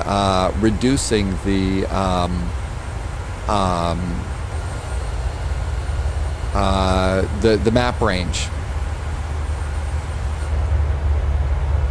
See, don't really have anything showing up that much over on my over on the arrival chart here about where this is. So the next best thing here is just temporarily click out of here and start to zoom in. So we're actually coming up on downtown Baltimore over there. And you can kind of keep zooming it on in like this and start to pick out some landmarks. And that's the touristy side of this. In some areas, you're going to be able to see lakes and, you know, so like, oh, okay, so that's where that is. So those kinds of things start to show up, which I think is really cool too.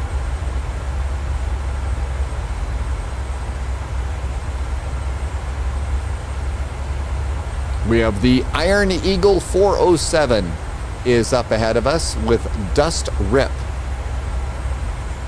So looks like Airbus and a Cessna 172 up ahead of us today. So we got to watch out for prop wash. Might blow us out of the sky. 10,000 feet, close enough. Landing lights. I'm going to preset my taxi light. I assume that it's off while it's in the wheel well. And then as soon as the gear drops down, so that means it's just right there for us and ready to go. Maybe that's not the correct procedure, but it's a great procedure for me while I'm all alone in the cockpit. Starting to come over some interstates, get a little more tightly packed here.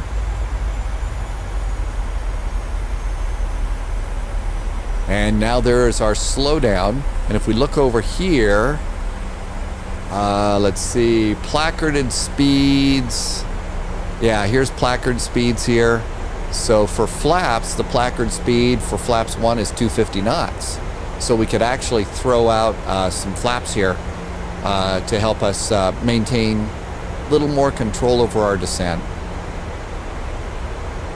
See, we could also go, and I'm going to arm the speed brakes. Don't think we're going to need too much speed brake. Sometimes you need speed brakes on a VATSIM event because they might descend you a little bit fast, but this is a pretty controlled descent here.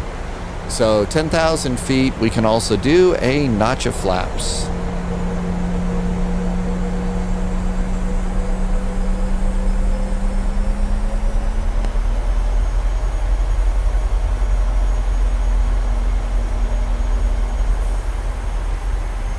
I thought I hit the 1 button here. Maybe I didn't.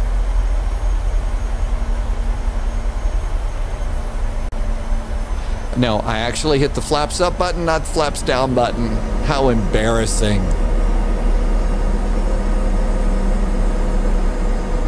There goes some slats. Terribly embarrassing, I bet. Did I disarm these? Nope, didn't. Okay, everything's good. It's going to yell at us about resetting the mode control altitude. So let's go ahead, and at this point maybe we would get a descend and maintain 5,000 at this point. We might also at this point get a reduce your speed to 250 knots. So there goes a descent. At this point, why don't we go ahead and reduce our speed to 210 knots. Did I say 250? 210 knots and descend and maintain. When I'm doing a descent like this with the vertical speed, I go about 1,000 to 1,500. That'll get our speed down just a little bit. Oh, we can, it slowed us down even more. So usually at 210, that's going to give me flaps 2 without yelling at me. So descend and maintain 5,000. A bunch of little towns listed out here. I don't really recognize any of the names.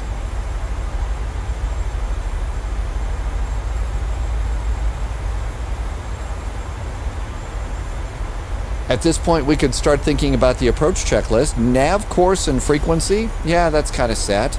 Speeds. init ref. This is a short runway, so flaps 40. That gives us about 125. I usually add something to that. How about 130 for landing today? Speed brake, we've armed that. Approach mode, arm if required. I don't think that is. Glide slope is not alive, so the approach will stop the checklist at glide slope alive because that's gear down. You can see the airport and the runway starting to show up there. There is our approach.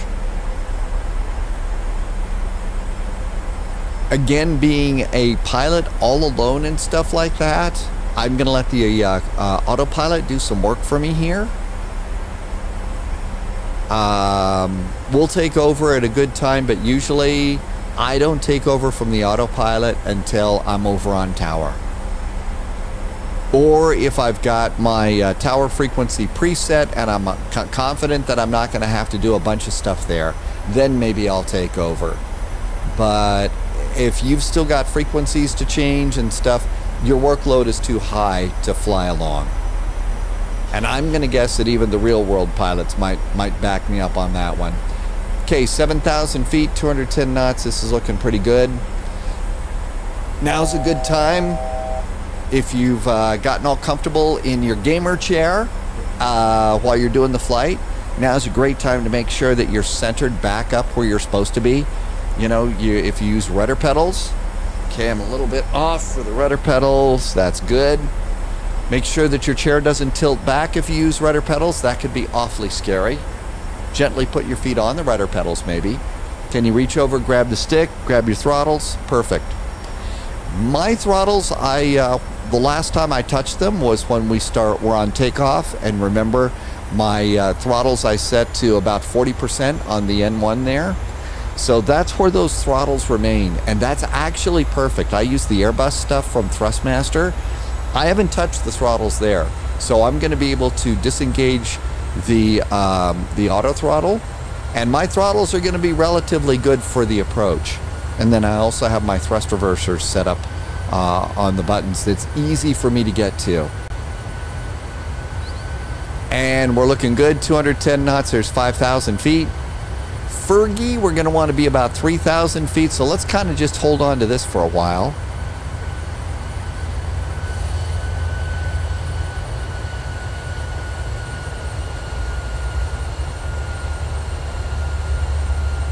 There's the airport. There we are. There's the Washington Mall complex. There's the monument. So all of this is looking good. There's the Pentagon. There's our runway. So we're going to kind of come out here, get on the Potomac, and come on down.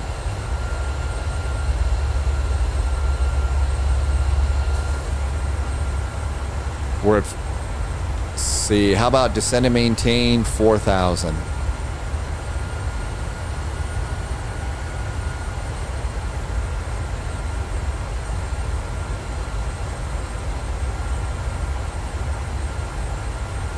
I said descend and oh, I tried to do intervention. We're doing it manually here now. Whoops. So about 1,000 feet per minute. Now maybe they're going to tell us to reduce your speed to 180 knots. So 180 knots. There we go. Speed going down to 4,000, about 1,000 feet per minute. Not bad. Let's go and bring the map into about 10 miles. This is looking good. There's Fergie. We can do flaps 5 up to flaps 10 here as we approach 180 knots. Do a quick look back down here at approach ref. Still holding about 125 knots at 40 degrees. So a little bit over 125 knots for our landing speed. We can go ahead and do another notch of flaps as we get a little bit closer to that 180. So now we're at flaps 10.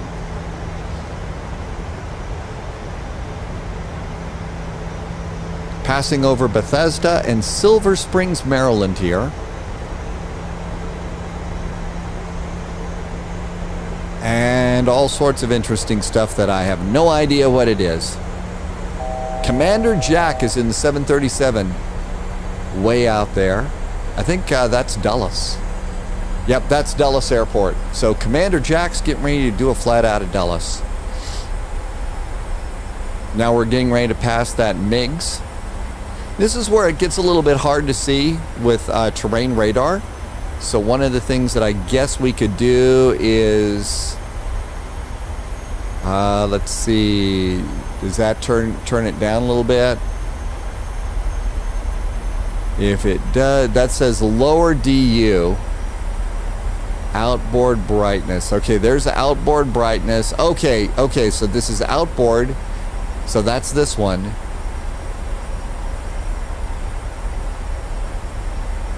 Okay, so this is the one that turns that brightness level down. So if you want, you could change those that way. And look at that. There's 4,000 feet, 180 knots. We can also do another notch of flaps. Flaps 15. And this is looking pretty good. Now at this point, they're probably going to want to tell us to start doing vectors. So at this point, they would probably make us make a turn here. How about maybe 230? I did not actually have my heading set, so, you know, might get me in a little bit of trouble. That's why you keep that set up. You know, keep the heading synced with your heading. And some nice traffic here. At this point, when I was doing this with a big VATSIM event, they would usually tell me about now, do you see the 737 ahead of you? Yes, follow that airplane, cleared for the visual, blah, blah, blah. Maintain 180 knots. Okay, clear for the visual, you got it. So we're in pretty good shape. Now at this point, we're gonna be busy. So let's go ahead and do wheels.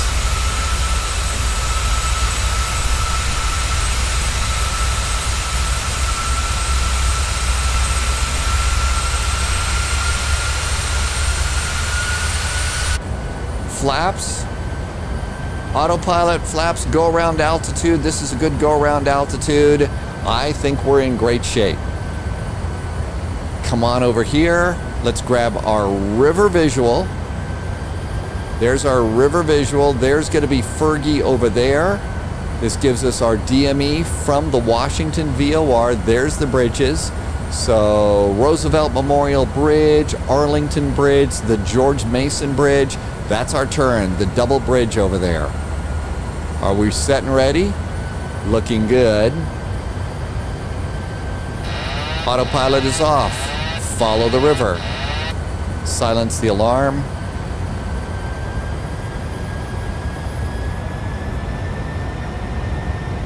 Looks like we've got a nice golf course there. Okay, whoa, climbing. We're actually not supposed to climb. We're actually a little bit high. 3,000 feet is where we're supposed to be here at Fergie. Going over the American Legion Bridge is the first one that we should see. 1,800 feet is the chain bridge. So I'm a tad bit high here.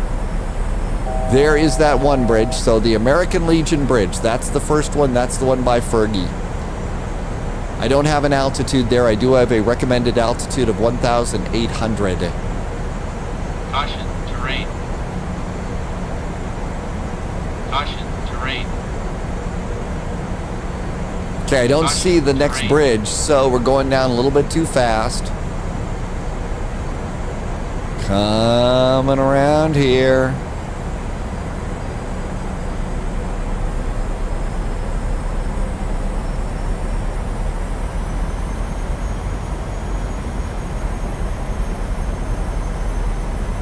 Okay, this is a checkpoint called Derrick.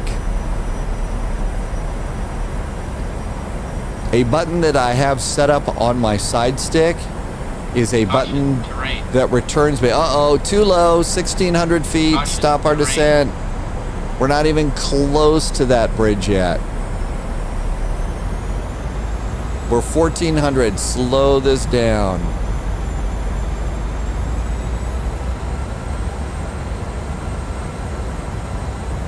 Okay, there is the chain bridge. It's kind of hard to see, but there's the chain bridge. And let's also go ahead and get our speed down a bit now. How about 130? There's the chain bridge, 1,800 feet. I'm still too low. Next altitude's 1,500, so I'm way too low. And that one's supposed to be 1,500 at a spot called Seatalk, which is 4 miles DME. 1,000.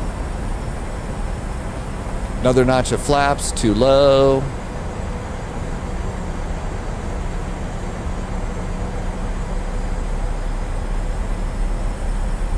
Another notch of flaps. We're going to full flaps here.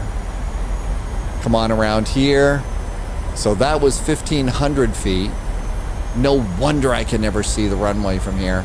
Okay, next bridge is the Key Bridge. That's 900. We're at about 800. There's the Key Bridge. Flaps continuing to roll out. There's full flaps. There's the Key Bridge, 900. We're at 800. So we're kind of catching up a little bit. We're going up. All right, now we're relatively good. So we're coming on up here. There's a hotel. Look ahead for the Washington Monument. Next bridge is going to be Roosevelt, Arlington, George Martin is the turn. So Roosevelt Bridge is right there. And there's the double bridge up there. Double bridge is our turn. Stay in the middle. You don't want to go on the other side. That's the restricted airspace. Look off to the right. You see the Pentagon off to the right. Look over there. There's Jefferson Memorial. There's the Washington Monument. Turn. Gear down, 3 green. That's the last thing to look at. Flaps are set, speed set. Right in the middle of the bridge. Start looking for PAPI lights.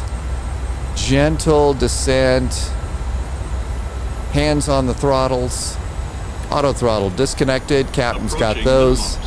Start your turn. 500. Turned a little bit late. Power. Minimums. Continue. Landing. I just did another Airbusism. 400. 300. 200. There's allegedly a way to turn off the static airplanes at this airport. I've got to figure out how to do that. 100. 50. 30. 20. 10. Reverse. Center of the runway.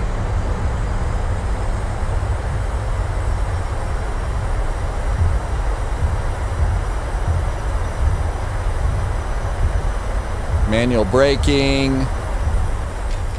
40 knots. Next available turnoff, because this is a busy airport's right here. Flaps up. Speed brakes down. We did have a little bit of a crosswind here today, didn't we? Airport charts off. And so we're getting off at Juliet. So Juliet, Foxtrot, Kilo to our gate. Slightly look up here, landing lights. Okay, we're centered up there. We've flipped the button over to talk to ground. Strobes. APU. Coming up at Foxtrot, they're probably going to have a shift over to the Kilo taxiway, because outbound would be ahead of us. Terrain radar. Transponder to transponder. Nice slow taxi here. Thrust is idle. Look at that. It's even labeled correctly.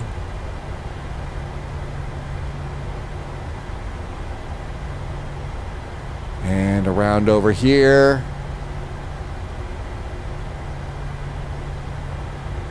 Okay, I believe the gate we're looking for is next to that static airplane, that Alaska over there. So that is 10. Yeah, that's 10, so we want the next one over.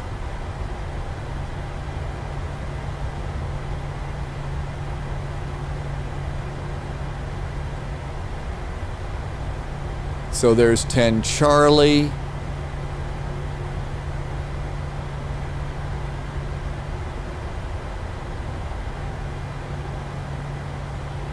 $11. Look at that. Comes after 10, I know.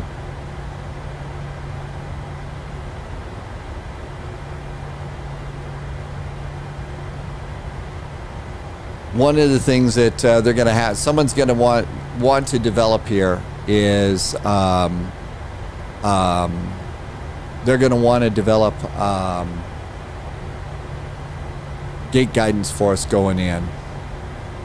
Okay. Nose light off at this point because apparently that ground blinds the ground crew. Little oomph here. See, auto brakes should have gone off.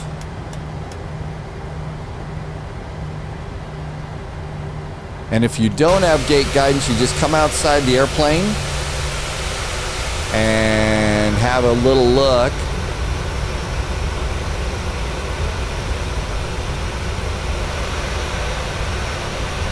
And generally what I'll do is bring the nose up so it's semi-close. That's probably what we would do here. Maybe one more. How about one more click up here? One more of those little lines.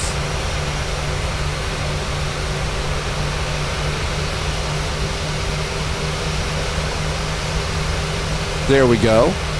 Come on down here, parking brakes. Parking brakes are set. Generator switch over to the APU. Transponder. Come on up here. Seat belts. Passengers want to get up. Turn off the emergency exit lights. Anti-collision lights can go off too. Since the engines are off, we're going to go ahead and turn off these three. And we'll also go and turn on the APU bleed and also the isolation valve and turn off the probe heaters. Apparently those get really hot on the ground and we don't want to burn any of the ground crew. I think you turn those off on taxi in. Go to ground services. First things first, you want to go and put in chocks. Oh, you got to put chocks in down here. Then you can request ground power. Ground power, when you request ground power, should also get you a jetway. So here comes our jetway.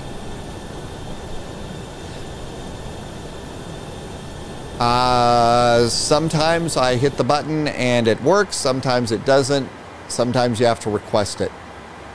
Come on over here. Get the ground power plugged in.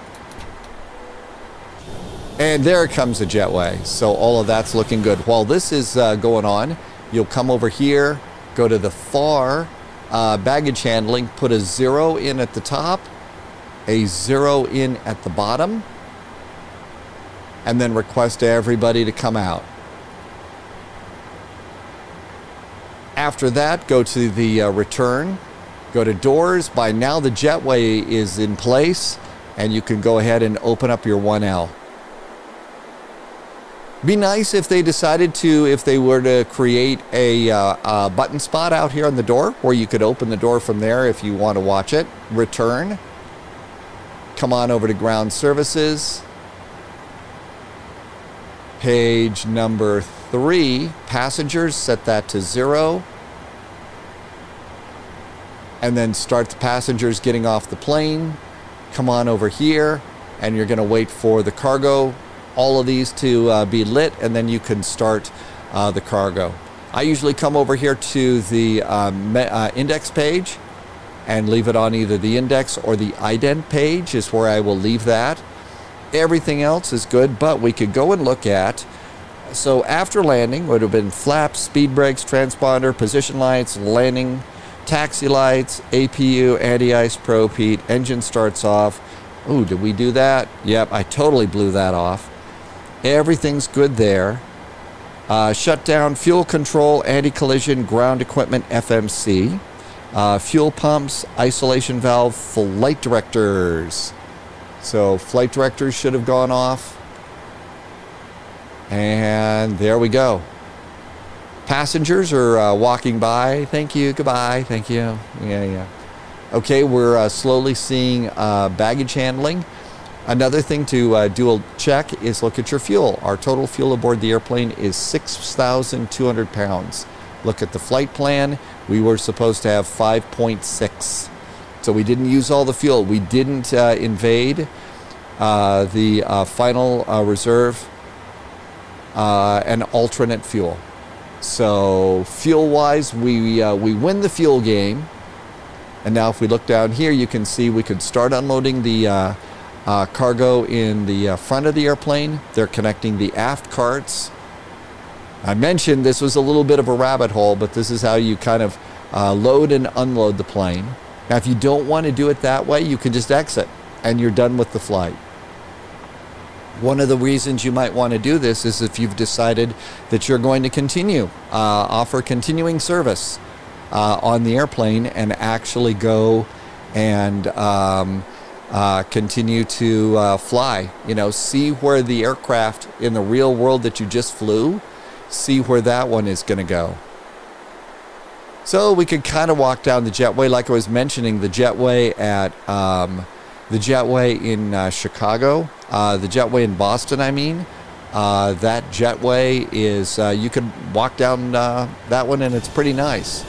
We can go to the drone camera and we can drop it down to about 3.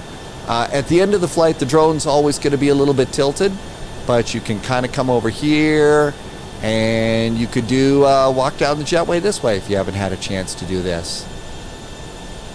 Some of the terminals here at the Washington National Airport are modeled, and they are really, really, really good.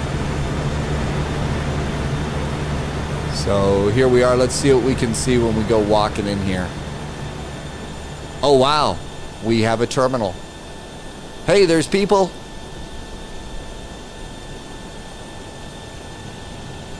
There have been a number of TV shows that have been, they've even got announcements at this one. This is a payware. There was a really, really good, oh, look at that. They've got the gates numbered. How about that? Gates are numbered. There have been a number of television shows and movies that have been shot here at Washington National Airport. And as we kind of run down this area here, this main terminal down here, and if you go and look, one of the things that they modeled here at National was some of the stuff on the floor, in the floors. So we kind of come over here, just do a little bit more touristy stuff with me, and you'll enjoy that. But anyhow, that's the flight. I hope that maybe you picked up a few things. I know that whenever I kind of, oh yes, we're in the mall area right now.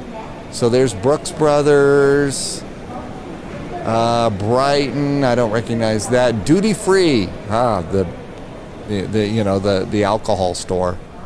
And then you come into this area right here. And so they actually did the floor, which I think is really amazing. And so some of the things on the floor, there's the departure gates, more Brooks Brothers, but that one right there.